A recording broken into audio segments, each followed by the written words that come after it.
जय श्री बाबा महाकाल। एक बच्चे ने प्रश्न किया कि भैया अगर हमारा कोई अपमान करता है तो क्या हमें उसे क्षमा कर देना चाहिए। तो बेटा एक बात समझो, अगर कोई आपका अपमान कर रहा है तो किस कारणवश कर रहा है, कहीं आप तो गलत नहीं है। पहले आप इस चीज की भी समीक्षा करेंगे।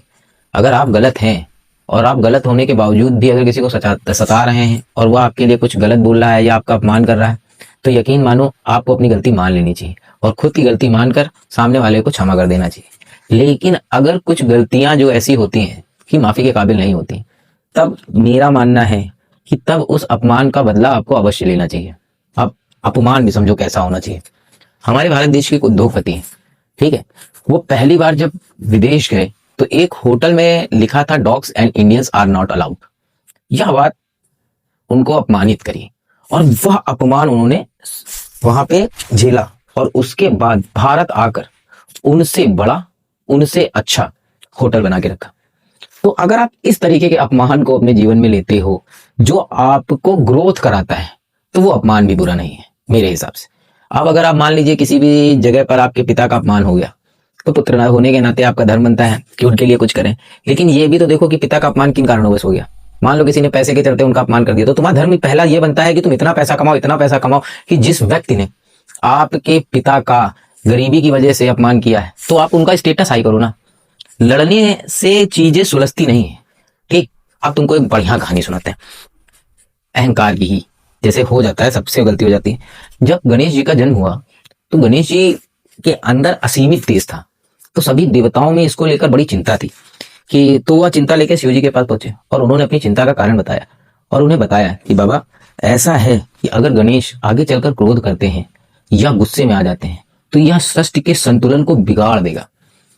तब शिव जी ने इस बात को सोचा और समझा और फिर समय का एक ऐसा चक्र बनता है, ऐसा चक्रव्यूह बन जाता है, वो समय ही कराता है। क्या हुआ कि जब माता रानी स्नान के लिए गई थी तो उस घर के बाहर द्वार पर गणेश जी खड़े थे। शंकर जी गए, उन्होंने कहा कि मुझे तुम्हारी माता से मिलना है। तो गणेश जी ने क्रोध किया और अहंकार किया और अहंकार के चलते वो शिव जी को भी नहीं पहचान पा रहे थे। तो उस क्रोध और अहंकार को खत्म करने के लिए ही शिव जी ने गणेश जी का सर काटा और काटने के तत्पश्चात उन्होंने जो सर लगाया वो हाथी का लगाया। चाहते तो शेर का भी तो सर लगा सकते थे, लेकिन उन्होंने शेर का सर नहीं लगाया, हाथी का ही सर क्यों लगाया। कभी तुमने सोचा इस चीज पे?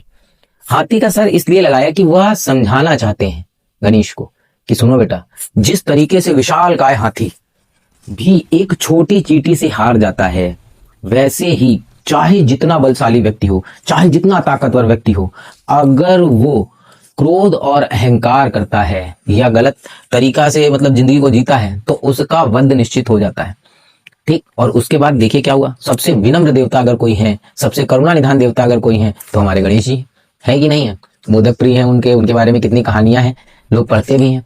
तो कुल मिला के हमारे माता पिता का, हमारे गुरुओं का यह कर्तव्य बनता है और धर्म बनता है कि वह अपने बच्चों में, अपने शिष्यों में इस क्रोध और अहंकार को आने ना दें।